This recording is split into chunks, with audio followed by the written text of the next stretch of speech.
Assalamualaikum warahmatullahi wabarakatuh. Selamat pagi anak-anak, apa kabar kalian hari ini? Mudah-mudahan semua dalam kondisi sehat, baik, dan tentunya sudah semakin rajin beribadah.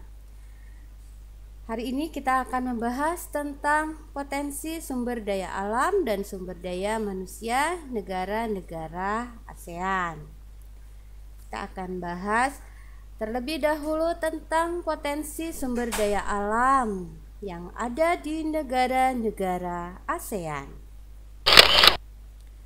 Potensi sumber daya alam negara-negara ASEAN itu beragam sekali, Nak. Setiap negara tentu berbeda-beda sumber daya alamnya. Jangankan setiap negara, setiap daerah pun terkadang berbeda-beda sumber daya alamnya. Masih ingatkah kamu apa itu sumber daya alam? Sumber daya alam itu adalah sumber daya yang dihasilkan atau kekayaan alam yang berasal dari bumi dan dapat dimanfaatkan oleh manusia. Jadi, sumber daya alam itu adalah kekayaan alam yang berasal dari bumi dan dapat dimanfaatkan oleh manusia. Nah, berdasarkan pembentukannya, sumber daya alam dapat dibagi menjadi dua. Nah, sumber daya alam apa saja itu? Tentunya sumber daya yang dapat diperbaharui dan yang tidak dapat diperbaharui.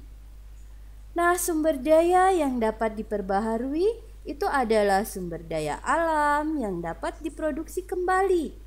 Contohnya apa yang dapat diproduksi kembali? Contohnya air, kemudian tumbuh-tumbuhan, hewan, dan hasil hutan. Itu adalah sumber daya yang dapat diperbaharui.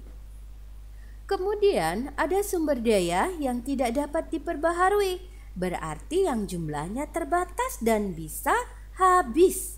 Nah, terbatas dan bisa habis. Contohnya apa ini? Contohnya minyak bumi, kemudian batu bara, timah, emas, dan gas alam. Jadi kalian harus tahu bahwa sumber daya yang tidak dapat diperbaharui ini jumlahnya terbatas dan bisa habis. Sehingga bagaimana cara menyikapinya? Berarti gunakan secara efektif dan efisien. Itu juga setiap sumber daya alam lainnya. Kemudian sumber daya alam berdasarkan materinya. Sumber daya alam ini dibagi menjadi dua. Apa saja? Itu terdiri dari sumber daya alam biotik atau hayati serta sumber daya alam abiotik non-hayati. Sumber daya alam biotik ini berarti yang berasal dari makhluk hidup. Contohnya apa? Contohnya hewan dan tumbuhan. Kemudian sumber daya alam non-hayati atau abiotik itu adalah sumber daya alam yang berasal dari benda mati. Contohnya bahan tambang, air, udara, dan tanah. Nah, berdasarkan lokasinya, sumber daya alam ini dibagi dua, Nak. Jadi ada yang terestrial, berarti sumber daya alam darat. Kemudian ada pula akuatik, berarti perairan, berarti sumber daya alam perairan. Baiklah, kita akan membahas satu persatu negara-negara ASEAN. Bagaimana sumber daya alam negara-negara ASEAN? Nah, yang pertama kita bahas Indonesia. Bagaimana sumber daya alam yang dimiliki oleh Indonesia? Kalian tahu, Indonesia adalah negara yang memiliki perairan dan daratan yang luas.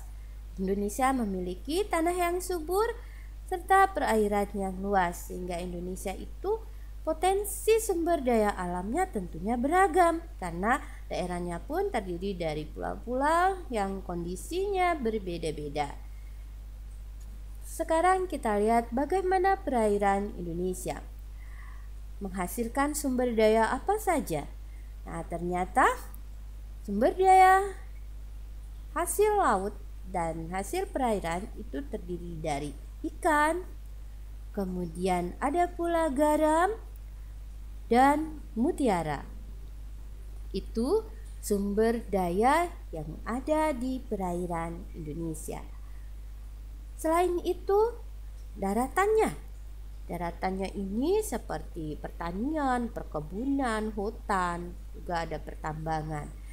Nah, hasil pertanian, perkebunan, dan hasil hutan Indonesia itu pun beragam.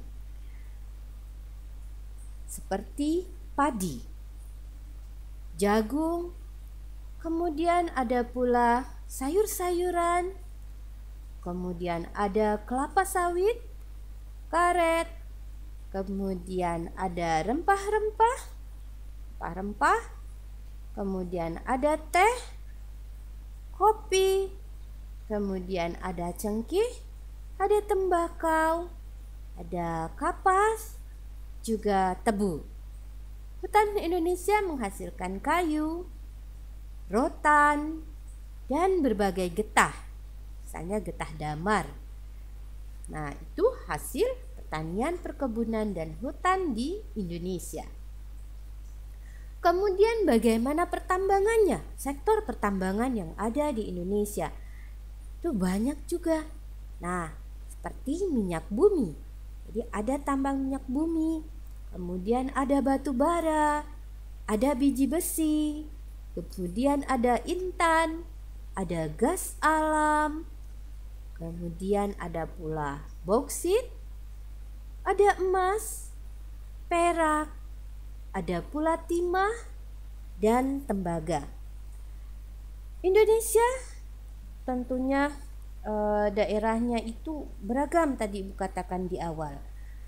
Kaya pertanian, di daerah mana Bu pertaniannya? Ternyata ada di Karawang, ada di Cianjur, Jawa Barat. Kemudian selain itu daerah Madura, Jombang, Jawa Timur juga ada. Provinsi Bali juga demikian. Banyak sekali pertanian itu hampir merata, karena kamu tahu bahwa negara kita itu adalah negara agraris. Berarti sektor pertanian itu lebih dominan ya hampir setiap daerah. Kemudian emas dan perak itu terdapat di daerah Nangro, Aceh, Darussalam. Jadi di situ persebaran sumber daya alamnya ya Kemudian selain di Nangro, Aceh, Darussalam, emas dan perak itu ada di Rejang Lebong, Bengkulu. Kemudian ada pula di Gunung Pongkor di Jawa Barat, Tembagapura di Papua. Itu untuk emas dan perak. Minyak buminya ada di mana? Ini ada di Muara Enim, Sumatera Selatan. Kemudian ada pula di Cepu. Cepu itu Jawa Tengah. Jadi seperti itu. Kemudian di Dumai juga ada ya. Dumai itu tahu kalian tempatnya di mana? Riau, benar sekali ya. Kemudian ada pula di Tarakan. Tarakan itu Kalimantan Timur.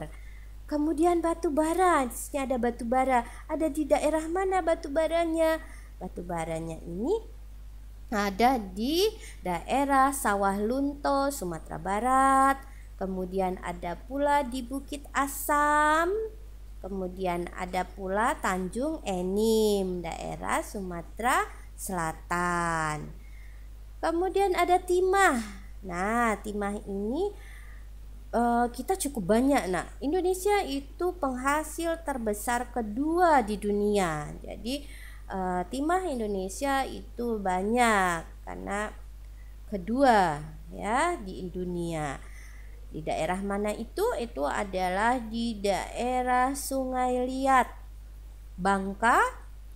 Kemudian ada pula di daerah Manggar, di Belitung, dan Bangkinang, Riau. Jadi itu persebaran sumber daya alam yang ada di Indonesia. Oke, paham? Kita lanjutkan kembali negara berikutnya. Malaysia. Malaysia pula memiliki banyak sumber daya alam. Jadi ada pertaniannya ya hasil pertanian Malaysia seperti karet, kemudian ada pula teh, lalu ada pula tembakau, kemudian ada lada, ada kelapa sawit. Kemudian hasil hutannya itu ada kayu. Oke. Kamu tahu bahwa Malaysia ini juga memiliki karet yang cukup banyak. Nah, karena penghasil karet terbesar di dunia itu untuk Malaysia. Jadi karet ini hasil utamanya ya untuk bidang pertanian, perkebunan. Jadi seperti itu. Karena terbesar di dunia hasilnya, Nak. Nah, walaupun ada hasil-hasil yang lain seperti teh, tembakau, kemudian lada, kelapa, ya Nak, seperti itu. Nah, hutan Malaysia ini juga luas, Nak, dan hasilnya itu adalah kayunya ini untuk ekspor juga, Nak. Kemudian sektor pertambangan utamanya itu adalah timah ini dia ekspor juga, Nah, diekspor oleh Malaysia. Kemudian selain timah, mereka memiliki pula besi, kemudian bauksit, minyak dan gas bumi, serta batu bara. Penyebaran sumber daya alam Malaysia ini terdapat di sepanjang pantai barat Perak hingga Negeri Sembilan. Jadi kalau kilang minyak Malaysia itu di daerah Kuala Terengganu, Semenanjung Malaysia bagian timur. Nah, hasil hutan yang tadi diekspor yaitu kayu itu dihasilkan di Sabah. Kemudian timahnya itu dihasilkan dari negara bagian Perak dan sekitar Kuala Lumpur. Jadi dia didistribusikan atau disalurkan melalui pelabuhan Kelang, ya. Seperti itu. Itu untuk Malaysia. Bagaimana? Paham? Oke, kalau sudah paham kita lanjut ke negara berikutnya. Brunei Darussalam. Kamu tahu bahwa Brunei Darussalam itu adalah negara yang terletak di ujung pulau Kalimantan. Jadi dia berbatasan darat dengan negara Indonesia. Nah, negara Brunei Darussalam ini kaya akan sumber daya alam sektor pertambangan, yaitu minyak bumi dan gas bumi. Minyak bumi dan gas bumi, ya Nak. Walaupun mereka memiliki pula industri lokal yaitu kain tenun dan logam. Kemudian gas alam itu ada di wilayah Kuala Belait. Nah, Brunei ini, Nak, terkenal dengan penghasil minyak. Jadi dia mampu memproduksi 180.000 barel minyak setiap harinya, sehingga dibangunlah satu monumen bilion barel itu di pantai Seria untuk memperingati jumlah 1 miliar tong minyak yang telah diproduksi negara ini. Jadi cukup banyak ya hasilnya. Nah, selain tambang ada pula pertaniannya, Nah. Jadi Brunei Darussalam itu memiliki sumber daya alam seperti padi, ada pula kelapa sawit, kemudian ada lada, karet, dan buah-buahan. Itu untuk Brunei Darussalam. Kalian harus ingat pula daerah persebaran sumber daya alam yang ada di Brunei Darussalam. Minyak dan gas tadi ya, Nak. Minyak bumi itu ada di daerah Miri, sementara gas alamnya itu ada di wilayah Kuala Belait. Ingat. Jadi gas alam ada di Kuala Belait, sementara minyak buminya ada di wilayah Miri. Oke. Negara berikutnya Filipina. Filipina itu merupakan negara kepulauan. Dia di dekat Samudra Pasifik ya nak. Nah, kemudian tahukah kamu Filipina itu merupakan negara yang memiliki potensi sumber daya alam juga yang cukup banyak. Walaupun perekonomian Filipina itu sebenarnya besar didukung oleh sektor jasa. Nah, ada 50% perekonomiannya didukung sektor jasa, sedangkan sisanya 35% itu adalah petani dan lain-lain ya. Nah, potensi sumber daya alam berupa padi, jagung, buah-buahan, ada pula ketela pohon, ada tebu, kemudian ada kelapa, ada tembakau dan abaka. Nah, abaka itu serat, serat Manila ya. Kemudian ada karet dan kayu. Filipina itu mempunyai sumber daya pertambangan. Jadi selain pertanian ada pula pertambangan. Pertambangan meliputi tembaga di Pulau Luzon dan Mindanao. Kemudian ada emas dan perak di daerah Cebu, Baguio dan Luzon. Kemudian biji besi di Luzon, Cebu dan Mindanao ya. Kemudian ada mutiara, mutiaranya itu di daerah Sulu. Nah, itu kepulauan itu Sulu itu ya. Itu penghasil mutiara di Filipina. Jadi kamu harus tahu bahwa jenis sumber daya alam di Filipina itu ada tanaman yang dibudidayakan. Jadi yang tadi yang mencakup padi, jagung, sayuran, buah-buahan dan ketela pohon itu dibudidaya. Kemudian ada tanaman perkebunannya tadi yang sudah saya sebutkan. Ada tebu, abaka, tembakau dan kelapa. Kemudian ada pula yang komoditas ekspor. Komoditas ekspornya tadi seperti serat Manila tadi ya abaka, kemudian kelapa dan kayu. Baik, negara berikutnya adalah Kamboja.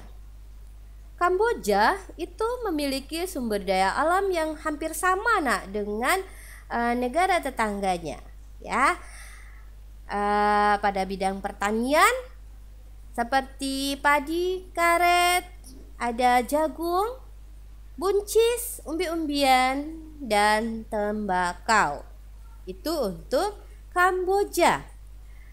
Nah, perekonomian utama Kamboja ini adalah pertanian. Walaupun Kamboja memiliki industri seperti garmen, pengolahan karet dan semen. Seperti itu. Sumber daya alam utama Kamboja itu kamu tahu tadi pertanian dan perkebunan. Seperti padi tadi ya saya ulangi. Kemudian ada karet, jagung, buncis, umbi-umbian dan tembakau. Sumber daya lainnya tetap ada, yaitu ikan. Kamu tahu bahwa Kamboja ini memiliki sumber daya ikan air tawar yang cukup banyak ya. Itu ada di daerah Danau Tonle Sap. Jadi di sekitar Tonle Sap dia merupakan penghasil ikan air tawar utama di Asia Tenggara. Jadi Kamboja itu ikan air tawar untuk Asia Tenggara. Oke. Kalau pertaniannya itu di sekitar aliran Sungai Mekong dan Tonle Sap juga. Oke. Sektor pertambangannya tadi ya tahu ya. Ada gas alam, ada minyak bumi, kemudian ada batu permata. Batu permata berupa safir dan rubi. Itu sumber daya alam negara Kamboja. Berikutnya Laos. Sumber daya alam Laos ini juga cukup banyak. Antara lain padi, jagung, kemudian tembakau. Tembakau ini banyak dihasilkan di dataran Vientiane. Kemudian ada kapas, ada kopi, ada jeruk, kemudian ada kayu jati. Kemudian tangkapan ikan yang terbesar berasal dari Sungai Mekong, yaitu ikan karper dan ikan perch. Kemudian Laos juga memiliki hasil tambang seperti gipsum, timah, seng, batu bara, dan biji besi. Itu untuk sumber daya alam yang ada di Laos. Negara berikutnya adalah Myanmar. Myanmar ini merupakan negara yang kaya akan sumber daya tambang. Tambangnya terdiri dari tembaga, emas, timah, seng, ada pula perak, ada batu permata, gas alam, batu bara di daerah Chao. Myanmar tidak hanya memiliki tambang saja, tetapi ada pula sektor pertanian.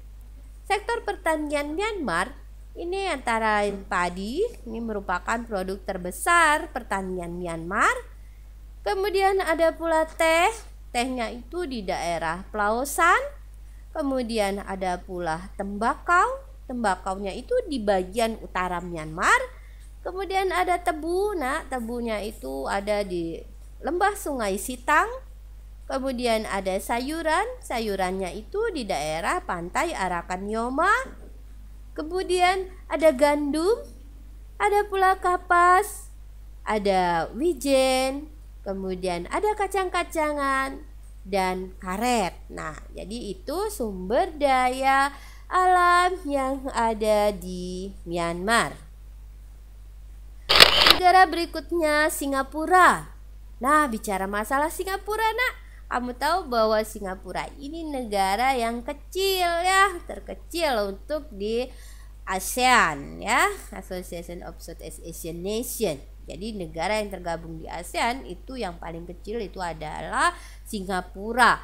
Luasnya itu sekitar 720 km persegi. Jadi kira-kira kalau kita lihat tuh sama dengan kota Jakarta. Jadi Singapura juga ini miskin sumber daya alam dibandingkan negara-negara lainnya.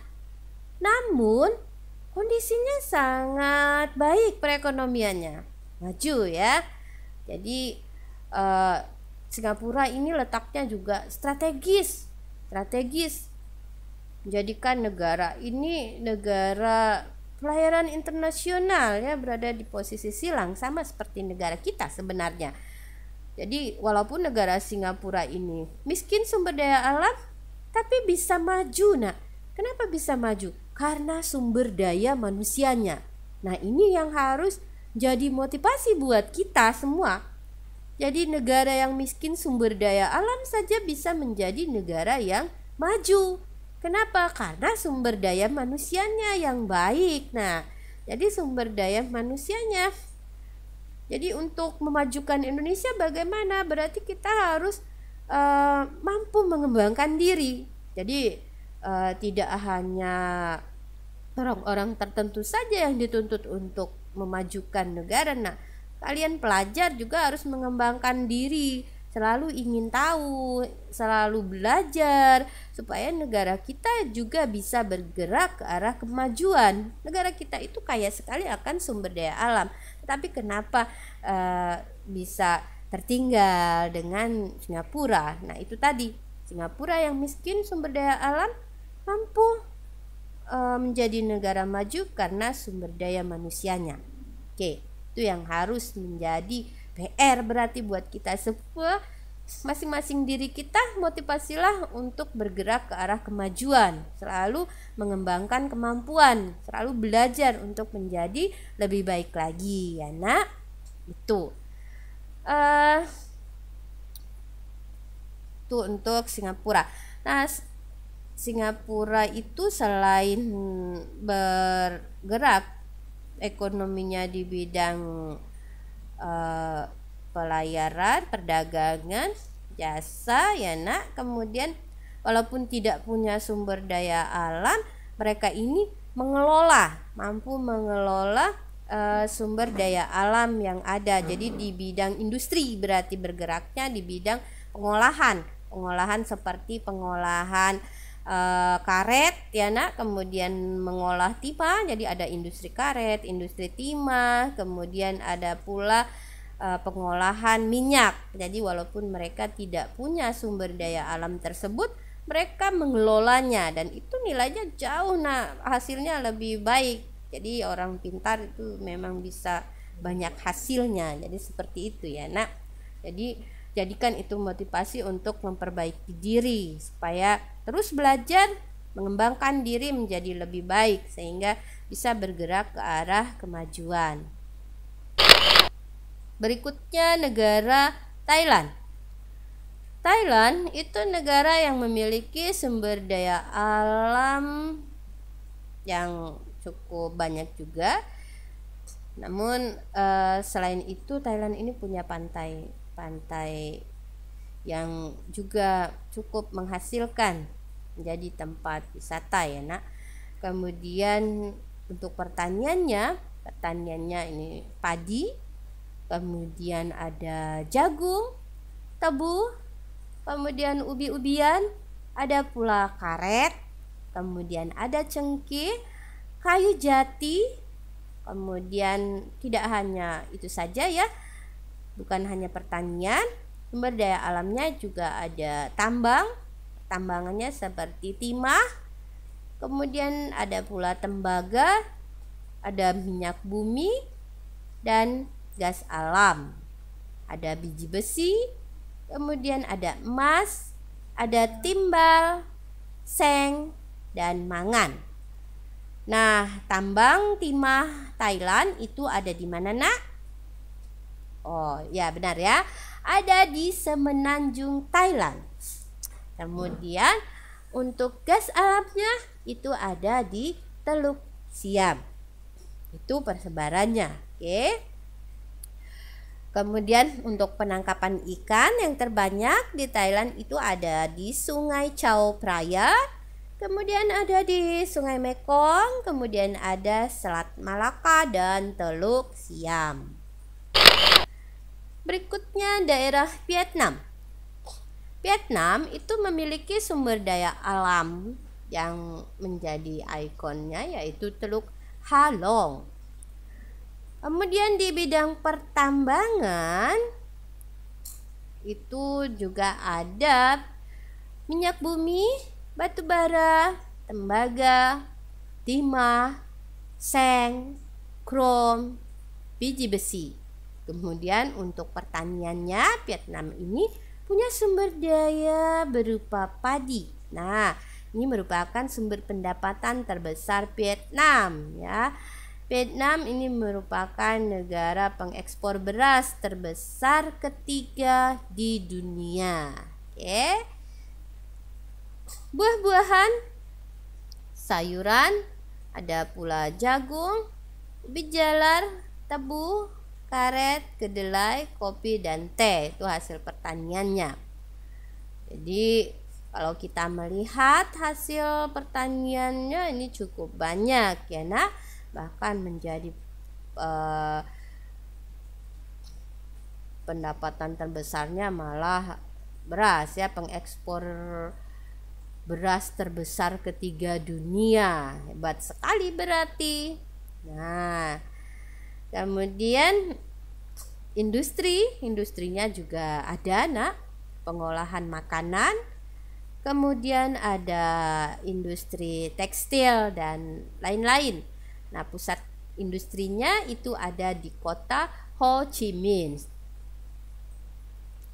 Baik, itu tadi pembahasan tentang sumber daya alam yang ada di ASEAN.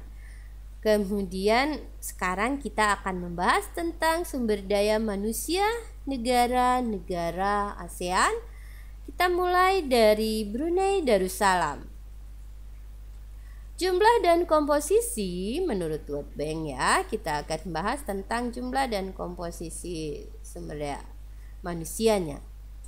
Menurut World Bank, ini di tahun 2016 penduduk Brunei Darussalam itu jumlahnya sekitar 436.620 jiwa. Penduduk asli Brunei ini adalah orang Melayu dan ada pula kaum pribumi lainnya. Jadi sekitar 65,7% penduduk Brunei itu adalah etnis Melayu. 10,3%-nya etnis Tionghoa, sisanya barulah suku setempat. Bahasa resmi yang digunakan di Brunei Darussalam itu adalah Melayu.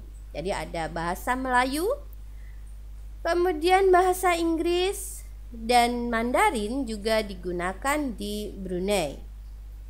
Walaupun bahasa resminya adalah bahasa Melayu. Jadi ada Inggris, ada Mandarin.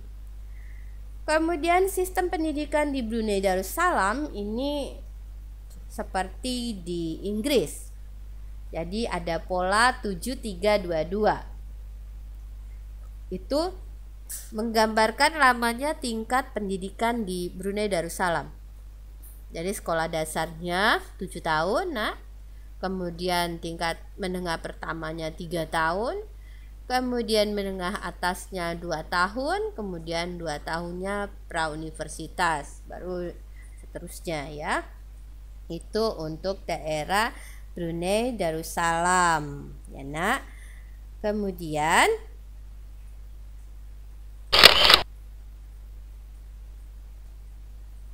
tadi etnisnya sudah, Brunei Darussalam itu ya nak. Jadi ada Melayu dan sebagainya, bahasa resmi sudah. Kemudian agama, untuk agamanya Brunei Darussalam itu kebanyakan beragama Islam, yaitu 78,8%, sisanya itu Kristen 8,7%, lalu Buddha 7,8%, dan kepercayaan tradisional. Sekarang kita bahas bagaimana kualitas penduduk yang ada di Brunei Darussalam. Indeks pembangunan manusia ini pengukur ya nak, merupakan pengukur peringkat Human Development Index ya. Jadi kualitas penduduk itu diukur dengan peringkat Human Development Index atau HDI. Atau IPM nak bahasa kita itu, indeks pembangunan manusia. Jadi ini untuk mengukur kualitas penduduk di satu negara, dan ini yang mengeluarkan adalah UNDP, yaitu United Nation Development Program ya. United Nation Development Program ini biasanya mengeluarkan peringkat IPM itu setiap akhir tahun ya. Dan ini bagian dari PBB atau United Nation. Nah, IPM ini bisa menghitung dimensi-dimensi yang berkaitan dengan kesejahteraan suatu negara. Yang dimensi utama perhitungan IPM ini adalah kesehatannya, kemudian pendidikannya, dan standar hidupnya. Jadi ada indeks harapan hidup ya, yang mengukur dimensi kesehatan tadi adalah indeks harapan hidup ya. Kemudian dimensi pendidikannya ini mencakup rata-rata sekolah.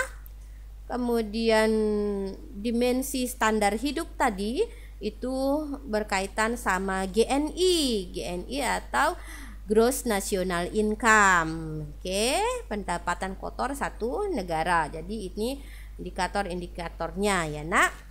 Nah, kita bahas indeks pembangunan manusia atau IPM Brunei Darussalam di tahun 2015.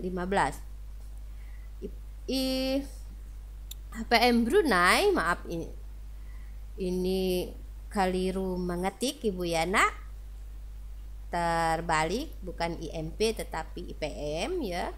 IPM Brunei atau Indeks Pembangunan Manusia Brunei itu adalah 0,856. Nah, ini berada pada peringkat 32. Angka harapan hidupnya itu adalah 78,8 tahun dan rentang lama sekolah itu rata-rata 14,5 tahun. Sementara gross national income per kapita itu sebesar 72.570 US dollar ya. Kemudian Filipina. Kalau tadi Brunei Darussalam, kita bahas bagaimana sumber daya manusia Filipina. Menurut Bank Dunia atau World Bank, jumlah penduduk Filipina itu sekitar 102,6 juta jiwa. 2/3 penduduknya itu tinggal di pulau besarnya, yaitu Pulau Luzon dan Pulau Mindanao. Ternyata penduduk asli Filipina ini adalah suku Aeta. Tapi sayang populasinya itu tinggal dikit ya nak, tinggal sekitar 30.000 jiwa. Nah, di Filipina ini ada 3 kelompok minoritas asing terbesar. Itu ada Tionghoa, ada Amerika dan Asia Selatan. Tapi ada juga nih orang Eropa, ada orang Arab, Indonesia, ada Korea dan Jepang. Kemudian etnis Filipina itu ada Tagalog, Cebuano dan lain-lain. Bahasa resminya itu adalah bahasa Tagalog dan Inggris. Sebagian besar penduduk Filipina ini menganut agama Katolik, itu sekitar 82,9%. Ada fakta lain nih tentang Filipina. Ada sebanyak 95,5% penduduk Filipina itu bisa membaca. Wah, fantastis Nana. 95,5%, luar biasa. Ini persentase yang paling tinggi di Asia berarti. Berarti kemampuannya bagus ya nak. Baca itu pokok supaya bisa belajar, bisa mengembangkan ilmu. Itu modalnya salah satunya adalah mau membaca ya.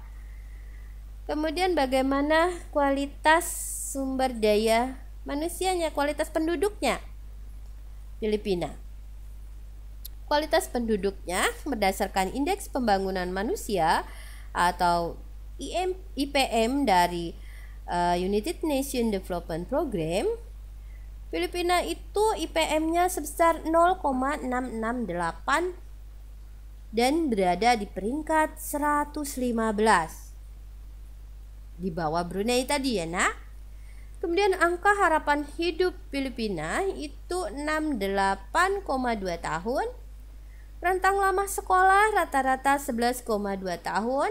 Dan gross national income per kapitanya adalah 7.915 dolar. Tuh ya. Negara berikutnya Indonesia.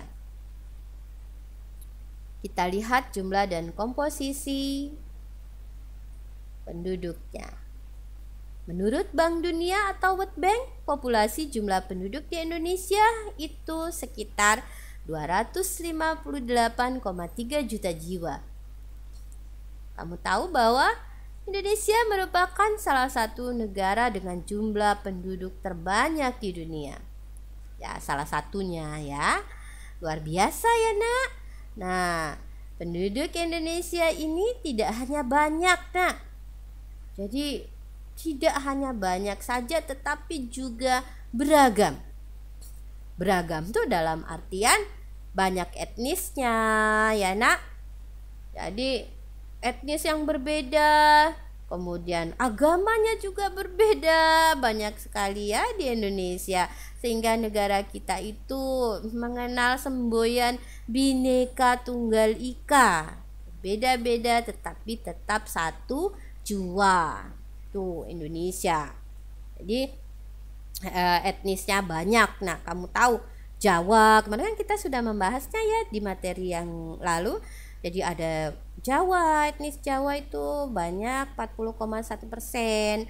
Kemudian ada Sunda 15,5%-nya, Melayu 3,7%, ada Batak 3,6%, ada Minangkabau 2,7%, ada Bugis 2,7%, ada Banten ya nak 2%, ada Banjar, Bali, Aceh, ada Dayak, Sasak, kemudian ada Tionghoa dan lain-lain lah ya. Kemudian kalau bahasa resmi, kamu tahu bahwa bahasa resmi Indonesia itu adalah bahasa Indonesia. Bahasa lain yang digunakan, adakah? Ada banyak sekali bahasa-bahasa daerah. Oke. Islam itu agama mayoritas di Indonesia nak. Sekitar 87,2% dianut oleh penduduk Indonesia.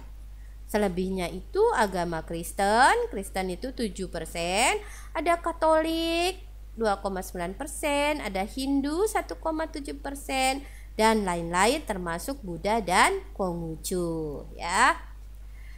Kemudian bagaimana kualitas penduduk Indonesia? Berdasarkan IPM atau Indeks Pembangunan Manusia, IPM Indonesia adalah 0,684, berada pada peringkat 110.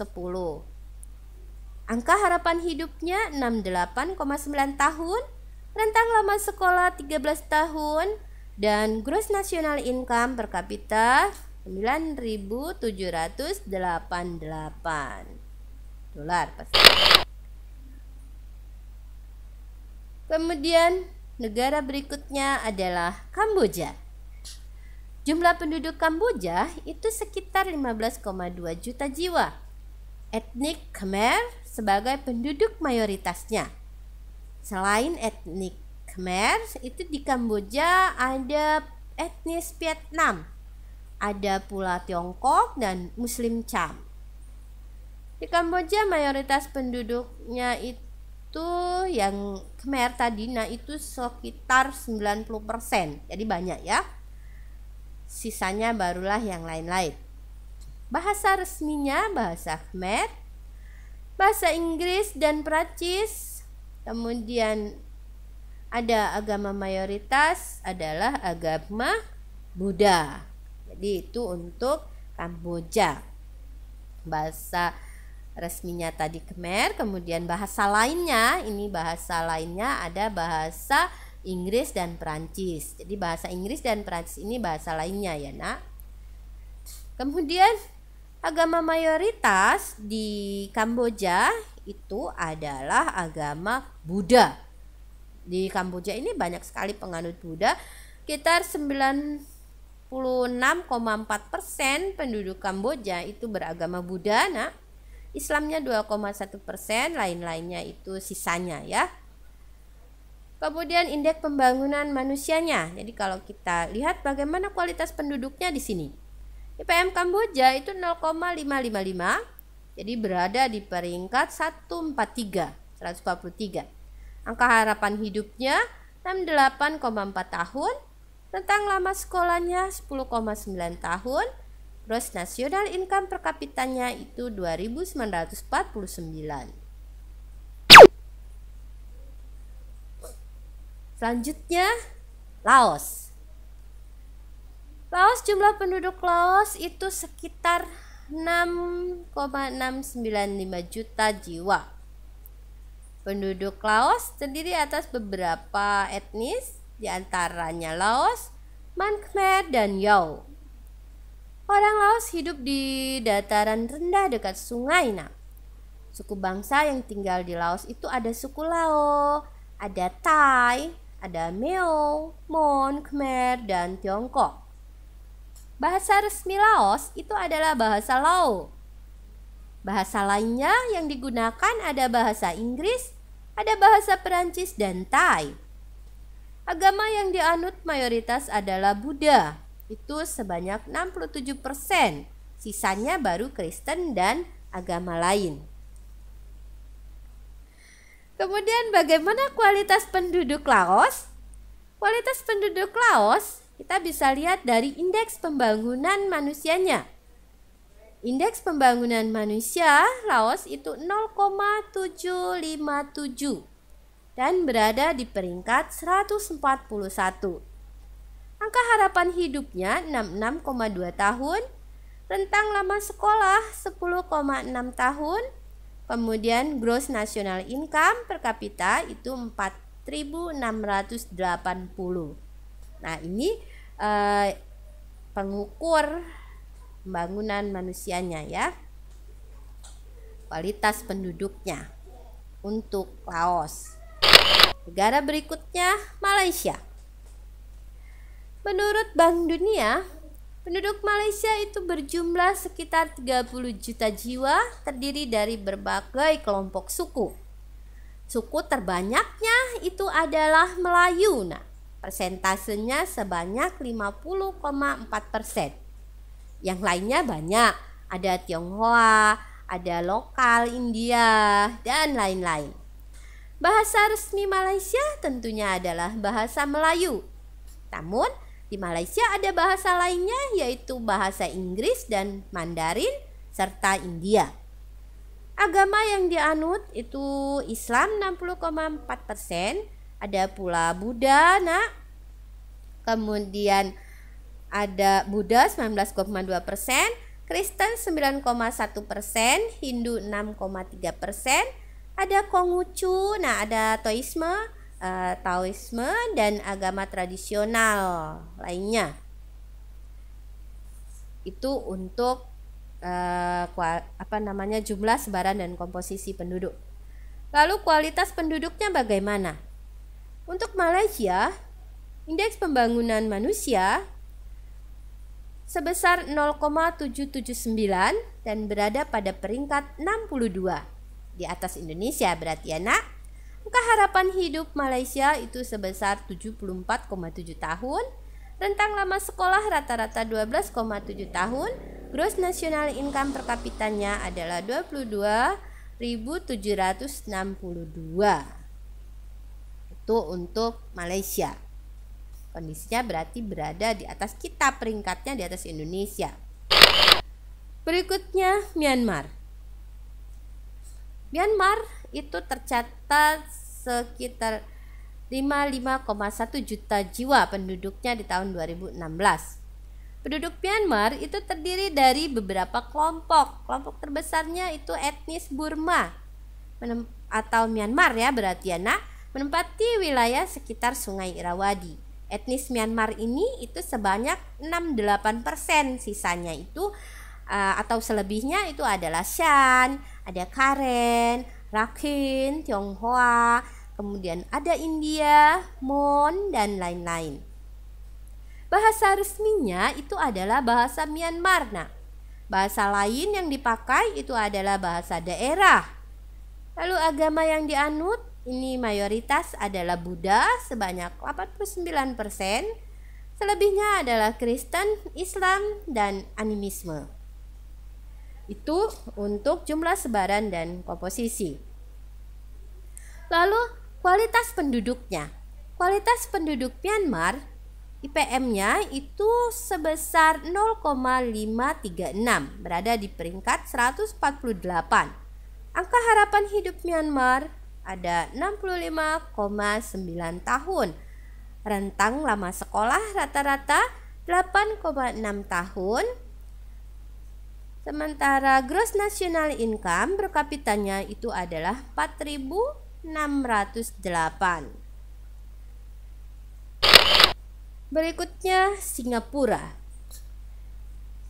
Menurut World Bank, penduduk Singapura tahun 2016 itu sekitar 5,460 juta jiwa. Mayoritas pendatang dan warga asing, dan biasanya penduduknya itu berasal dari Tiongkok, kemudian dari Malaysia, dari Filipina, ada Amerika Utara, ada Timur Tengah, Eropa, Australia, Bangladesh, dan India. Etnis Tionghoanya itu cukup banyak, 76,8%. Selebihnya etnis Melayu, India, dan lain-lain. Bahasa yang digunakan itu adalah bahasa Mandarin. Kemudian ada bahasa Inggris, ada Melayu, Hokkien, dan lain-lain.